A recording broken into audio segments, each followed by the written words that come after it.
কিসের বই? তোমরা এখান থেকে যাও তো, আমার খুব বিরক্ত লাগছে তোমাদের দেখতে। আর তুই প্যান্ট পরে আয়।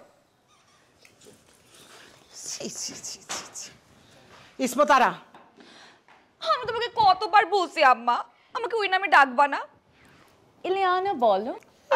আর তুমি একটু যাও, ঘুরে আসো, রুমে যাও, ফ্রেশ হও, একটু আরাম করো। আমার কিচ্ছু করতে হবে না, তুমি দয়া করে যাও, তোমার কাপড় চোপড় গোছাও, তারপর আমার সাথে চলো। কেন আম্মা? আগামী মাসে তোমার বিয়ে আম্মা। আম্মা কথা কানে যায় না।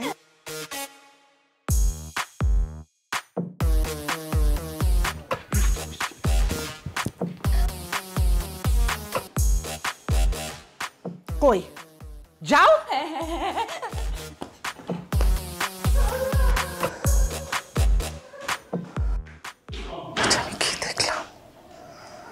কি দেখলাম, এই মেয়ের বিয়ে দেওয়া দরকার।